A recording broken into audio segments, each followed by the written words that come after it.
आज हम लोग बात करेंगे बिहार स्टार्टअप पॉलिसी 2022 को लेके, जो कि 5 साल के लिए है। तो इसमें मोटा मोटी जो बातें हैं वो ये कि कोई भी स्टार्टअप इसमें अप्लाई कर सकता है, किसी भी सेगमेंट का, लेकिन स्टार्टअप होना चाहिए, जनरल बिजनेस नहीं। जनरल बिजनेस जैसे आपने कोई आटा चक्की मिल या कुछ नॉर्मल राशन की दुकान, इस टाइप की जो जनरेशनल बिजनेस है, वो अगर स्टार्ट करना चाहते हैं, ट्रेडिशनल बिजनेस, तो उसके लिए नहीं मिलेगा आपको। उसमें कुछ इनोवेटिव, जैसे इनोवेटिव टेक्नोलॉजी से हो सकता है, बिजनेस मॉडल में हो सकता है, आपके जो प्रोडक्शन पाइपलाइन है उसमें हो सकता है। तो कुछ किसी प्रकार का इनोवेशन, ऑटोमेशन, जैसे ऑटोमेट करके जिसको स्केल किया जा सके, जैसे फ्रेंचाइजी मॉडल या कुछ भी ऐसा होना चाहिए जिससे कि आपके बिजनेस को स्केल किया जा सकता है और ऑटोमेट किया जा सकता है, तब वो स्टार्टअप की श्रेणी में आता है। अब इसमें हम देखते हैं कि क्या क्या प्रिंसिपल्स या विजन क्या क्या है। तो स्टार्टअप, इसके अंदर गवर्नमेंट इंडस्ट्री डिपार्टमेंट का एक वेबसाइट है, Bihar startup dot government dot in. तो उस पर हमेशा पोर्टल ओपन रहता है, जहाँ पे आप जाके अपने आधार कार्ड, पैन कार्ड, ईमेल और फ़ोन नंबर इससे रजिस्टर कर सकते हैं। मैं अभी दिखाऊंगा उसको, और उसके बाद वहाँ पे फॉर्म भर सकते हैं। तो इस योजना के अंतर्गत क्या क्या चीज़ें हैं, मैं आपको एक बार दिखाना चाहता हूँ।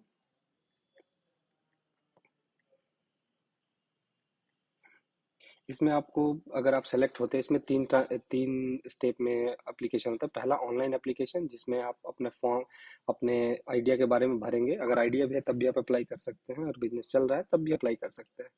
अब ऑनलाइन फॉर्म अप्लाई होता है, उसके बाद अगर सेलेक्ट होता है तो आप एग्जाम देने के लिए जाते हैं, जो कि इंडस्ट्री डिपार्टमेंट कराता है, पटना में ही होता है, और ये ऑफलाइन होता है। उसको करने के बाद फिर थर्ड राउंड में आपका पिच प्रेजेंटेशन या बिजनेस प्रेजेंटेशन होता है। तो आइए इसके बारे में हम लोग जानें। कॉमन इंफ्रास्ट्रक्चर फॉर स्टार्टअप, तो जो भी स्टार्टअप इसमें सेलेक्ट होते हैं, गवर्नमेंट उनको एक इंफ्रास्ट्रक्चर स्टार्टअप देती है, जस्ट लाइक कि कोवर्किंग स्पेस, जो बी हब मौर्या लोग और एक दूसरा बी हब स्टार्ट हुआ है। तो इस टाइप के अलग अलग जगह पे कोवर्किंग स्पेसेस बनाए जाते हैं, जहाँ पे आपको बहुत कम, मिनिमम 1500 से 1700 के आसपास पर सीट के हिसाब से रेंट पे आपको ऑफिस स्पेस मिल जाता है, प्रीमियम लोकेशन पे, प्राइम लोकेशन पे। फिर आपको जितने भी इंक्यूबेशन सेंटर से आप जुड़े हुए हैं, उनके R&D और क्यूबिकल्स का आपको एक्सेस मिल जाता है। आपको सॉफ्टवेयर भी शेयर्ड मिल जाते हैं, कॉमन टेस्टिंग रूम, लैब्स मिल जाता है। आपको लीगल से लेके, अकाउंटिंग से लेके, टेक्नोलॉजी में भी अगर कोई हेल्प चाहिए, पेटेंट में चाहिए, बैंकिंग में चाहिए, तो इसकी भी आपको सहायता मिल जाती है। उसके बाद आते हैं सीड फंडिंग की तरफ। तो सीड ग्रांट, जो कि 10 लाख रुपए का आपको ये एक तरह से लोन मिलता है 10 साल के लिए। लोन में आपको कोई इंटरेस्ट नहीं देना है, ना अभी देना है, ना रिटर्न करते समय देना है। अभी आपको 10 लाख दो ट्रांच में, पहला में 4 और दूसरा बार में 6 मिलता है। तो दो ट्रांच में करके 10 लाख मिलता है, और जिसपे कोई इंटरेस्ट नहीं है। 10 साल बाद आपको इसी 10 लाख को वापस लौटा देना है एज इट इज। इस फाइनेंशियल असिस्टेंट या 10 लाख रुपए का आप यूज़ कर सकते हैं अपने आइडिया, स्टार्टअप को वैलिडेशन करने के लिए, प्रोटोटाइप डेवलपमेंट के लिए, ट्रैवलिंग कॉस्ट कर सकते हैं, मार्केट रिसर्च के लिए, ट्रेनिंग के लिए, मार्केटिंग के लिए, या कुछ इनिशियल एक्टिविटी स्टार्टअप को सेटअप करने के लिए। ये सारी चीज़ आप इसमें कर सकते हैं। और इसके बाद आता है अर्ली स्टेज फंडिंग सपोर्ट। तो अर्ली स्टेज फंडिंग सपोर्ट में आपको 2% का जो इन्वेस्टमेंट सक्सेस फी होता है, वो गवर्नमेंट स्टार्टअप को प्रोवाइड करती है। अगर आपने किसी एंजल इन्वेस्टमेंट या वैल्यू कहीं पर रजिस्टर्ड जो एंजल इन्वेस्टर है उससे फंड उठाते हैं, तो मैचिंग सपोर्ट में आपको क्या मिलता है कि financial assistant up to amount equal to amount invested in the startup by angel group category 1। जैसे बिहार सरकार ने कुछ एंजल इन्वेस्टर को कैटेगरी 1 में लिस्टेड किया हुआ है, तो अगर आप उनसे इन्वेस्टमेंट लेते हैं तो मैचिंग फंड आपको मिलेगा। जितना का आप लेते हैं उतना का, जितना का आप फंड उठाते हैं, उसका एक मिनिमम और मैक्सिमम रेंज है, उसके बराबर का आपको मैचिंग फंड बिहार गवर्नमेंट देती है, जिसका कि रेट ऑफ इंटरेस्ट, जो टर्म्स कंडीशन है SMIC का, उसी के अकॉर्डिंग आपको मिलता है, जो कि काफ़ी कम है। और अगर आप किसी भी तरह के एक्सेलेशन प्रोग्राम, जैसे स्टार्टअप के अलग अलग लेवल होते हैं, तो एक्सेलेशन प्रोग्राम में अगर आप इनरोल करते हैं, तो वहाँ पे आपको 3 लाख रुपए पर स्टार्टअप को प्रोवाइड करता है इनरोल करने के लिए। अगर आप नेशनल या इंटरनेशनल किसी भी रिकॉग्नाइज एक्सेलेशन प्रोग्राम से, वाई कॉम्बिनेटर हो गया, या नेशनल लेवल पे ही कोई, अगर उसमें आप पार्टिसिपेट करते हैं, उसमें जा इनरोल करते हैं, तो 3 लाख तक का गवर्नमेंट आपको पैसा देता है। फिर आगे स्केल अप के लिए भी बहुत सारे फंड हैं आपको, जैसे venture capital fund to create set भी 50% इन द स्टार्टअप बिहार। तो गवर्नमेंट ने बहुत सारे फंड और वेंचर कैपिटलिस्ट और एंजल इन्वेस्टर को मिला के एक बहुत बड़ा फंड बनाया हुआ है। तो आपको अगर इसके आगे भी जरूरत हो, सेबी में या नेशनल लेवल स्टॉक एक्सचेंज में आपको जाना है लिस्टिंग करना, तो उसके लिए भी गवर्नमेंट बहुत सारा सपोर्ट आपको करती है। Zero cost for filing patent and domestic and foreign.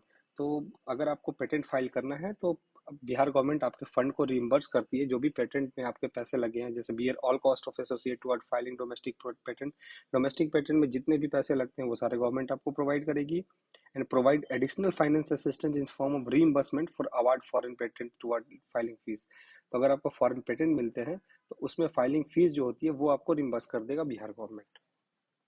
कुछ कुछ चीज़ें हैं जो एडिशनल इंसेंटिव है SC ST वुमेन और डिफरेंशियली एबल्ड पर्सन के लिए, जिसमें कि है कि आपको सब्सिडी लिमिट मिलती है जो कि क्लॉज के अंदर है। वुमेन को सब्सिडी 5%, ST SC को 15% और डिफरेंटली एबल को 15%।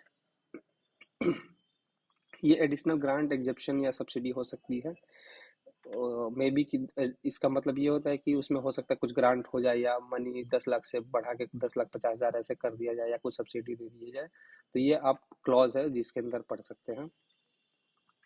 Additionally 22% of total corpus for funding startup shall be reserve for ST SC beneficiaries. तो जो भी टोटल फंडिंग हो रही है उसके 22% कॉर्पस ST SC के लिए सिक्योर किए गए हैं, रिजर्व है, ताकि उनको मैक्सिमम फायदा इन चीज से मिल सके। और ये है एग्जिट कंडीशन कि if the company is found guilty or any charge of fraud, or if the company is found to have many false declaration to claim any benefit from or derived under the policy। तो आपको मोटा मोटी बात यही है कि अगर आपको किसी भी तरह का फेक बिल, फॉल्स प्रॉमिस या ये सब चीज़ें नहीं दिखानी है, क्योंकि वो इंडस्ट्री डिपार्टमेंट अगर एक बार चीज़ों को पकड़ लेगा, जो कि आप अगर बार बार करेंगे तो ऑब्वियसली नज़र में आ जाएंगे, तो फिर आपके लिए प्रॉब्लम हो सकती है। मे बी वो जो पैसे उन्होंने दिए उसके खिलाफ वो आपके खिलाफ कुछ कार्रवाई करके वापस पैसे भी लिए जा सके। तो कुल मिला के यही है कि आपको बिजनेस अच्छे से चलाना है, पैसे का सही यूज करना है और कोशिश करना है कि इस पैसे से और आगे बढ़ सके। किस तरह 10 लाख से हम आगे बढ़ सके, ताकि गवर्नमेंट के पास और भी अलग से स्कीम है, 15 लाख का स्कीम है, इसके बाद भी मैचिंग ग्रांट है, मैचिंग फंड्स हैं। तो उन चीज़ों की भी आप सहायता ले सकते हैं, हेल्प लेके और आगे बढ़ सकते हैं। बाकी protection of action taken in good faith, ये तो पढ़ने वाली चीज़ है, आप पढ़ सकते हैं। यहाँ पे आपके अलग अलग जैसे एक्सेलेरेशन प्रोग्राम किसको कहते हैं, एंजल इन्वेस्टर किसको कहते हैं, इन सारी चीज़ों का डिटेल दिया हुआ है। कहूँगा स्टार्टअप बिहार के पोर्टल के बारे में जिसकी हमने बात की थी, startup.bihar.government.in, ये लिंक है, इस पे आप ओपन करेंगे तो इस तरीके की पोर्टल एक दिखाई देगी। अब इसमें नए स्टार्टअप के लिए स्टार्टअप रजिस्ट्रेशन, स्टार्टअप रिकॉग्निशन, जैसे कितने लोगों की ऑलरेडी अच्छी कंपनी है तो वो बस रिकॉग्निशन लेना चाहते हैं तो वो यहाँ से फॉर्म भर सकते हैं। अगर आपको नया करना है तो यहाँ पे स्टार्टअप रजिस्ट्रेशन पर क्लिक करना होगा। जब आप क्लिक करेंगे तो इस तरीके का एक पोर्टल ओपन होगा। अब इसमें क्या करना है कि आपको नीचे जाके ये देख लेना, आप ये पढ़ भी सकते हैं कि पारंपरिक बिजनेस और स्टार्टअप के बीच में क्या अंतर होता है। तो इसको अच्छे से पढ़े ताकि आपको आइडिया क्लियर हो जाए इसके बारे में। उसके बाद जैसे आपने पढ़ लिया तो लास्ट में आप कर सकते हैं कि मैंने टिक की, मैंने पारंपरिक व्यवसाय और स्टार्टअप के बीच के अंतर को ध्यान से पढ़ा और समझा है। अब फिर टेस्ट के लिए यहाँ क्लिक करें। अब क्या है कि ये 10 क्वेश्चन हैं जो कि बहुत नॉमिनल क्वेश्चन है। इसको जब आप क्लिक करेंगे तो एक एक करके ऑप्शन आएंगे, भरना है और कोशिश करना है कि 10 में से 8 या 9 आप मार्क्स लें। जैसे पहला है कि इनमें से कौन सा स्टार्टअप है, तो इसमें से ओला कैब दिख रहा है कि स्टार्टअप है, बाकी तो ट्रेडिशनल बिजनेस दिख रहे हैं। स्टार्टअप के लिए नयापन और क्रिएटिविटी बहुत आवश्यक होता है, हाँ। स्टार्टअप में तकनीकी विकास, बिजनेस डेवलपमेंट, मैनेजमेंट के लोगों की स्किल जरूरत पड़ती है, हाँ। स्टार्टअप की वृद्धि दर पारंपरिक व्यवसाय की तुलना में कम होती है, नहीं। पुराने तरीके से चलने वाला व्यवसाय जिनका मूल उद्देश्य प्रोडक्ट का प्रोडक्शन और उसकी मार्केटिंग करना है, पारंपरिक व्यवसाय कहलाता है, हाँ। स्टार्टअप में आगे बढ़ने के लिए इनोवेशन क्रिएटिविटी बहुत जरूरी है, बिल्कुल। शुरुआत में स्टार्टअप पारंपरिक व्यवसाय की वृद्धि की दर स्टार्टअप की तुलना में कम होती है, नहीं। शुरुआत में पारंपरिक व्यवसाय ज़्यादा करते हैं स्टार्टअप की तुलना में, बाद में स्टार्टअप आगे बढ़ जाते हैं। पारंपरिक व्यवसाय में आय के सीमित स्रोत होते हैं, बिल्कुल। स्टार्टअप को शुरुआत से ही प्लानिंग और स्ट्रेटजी नहीं बनानी पड़ती है। शुरुआत से आपको बहुत सारी नहीं बनानी पड़ती, लेकिन कुछ तो बनानी पड़ती है ताकि आप स्टार्ट कर सके, बाद में टाइम के साथ चीज़ें रिफाइन होती चली जाती हैं। क्या साइबर कैफे, बेकरी, फैक्ट्री या कपड़ा दुकान स्टार्टअप है? नहीं, बिल्कुल नहीं है। सबमिट, तो जैसे आपने देखा आपने 10 में से 10 अंक प्राप्त किए तो 10 में से 8 अंक आपको कम से कम प्राप्त करना है। जैसे आप ओके करेंगे फिर ये एक फॉर्म आएगा, यहाँ पे आपको इंस्ट्रक्शन दिए हुए हैं कि किस तरह से आपको क्या भरना है फॉर्म, इसको आप पढ़ ले एक बार।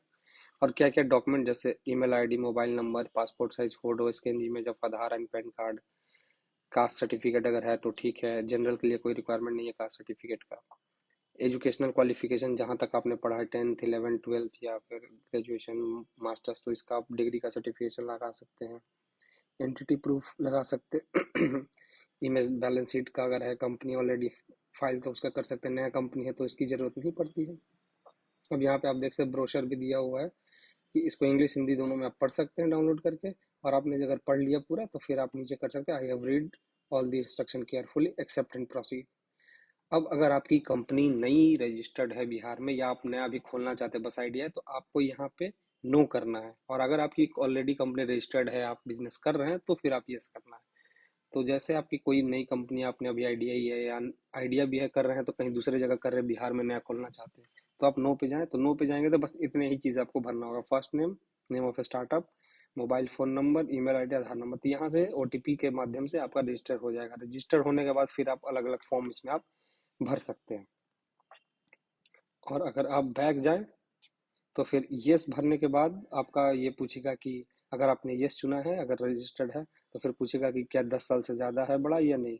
तो आपको करना है नो। नो करेंगे, फिर उसके बाद आएगा कि टर्नओवर क्या ज़्यादा बड़ा है 100 करोड़ से या नहीं। तो फिर आप जैसे नो अगर कर दिया तो फिर ये आएगा, फिर आपको यहीं से रजिस्ट्रेशन सेम प्रोसेस चालू हो जाएगा। तो डॉक्यूमेंट थोड़े ज़्यादा ज़रूरत होते हैं अगर आपकी कंपनी ऑलरेडी रजिस्टर्ड है तो, और अगर नहीं रजिस्टर्ड है तो कम से कम डॉक्यूमेंट आपका काम हो जाता है। तो ये था ओवरऑल आपके स्टार्टअप बिहार के पोर्टल के बारे में, जहाँ से आप इजीली फ्यू स्टेप्स में आप सारा चीज़ कर सकते हैं।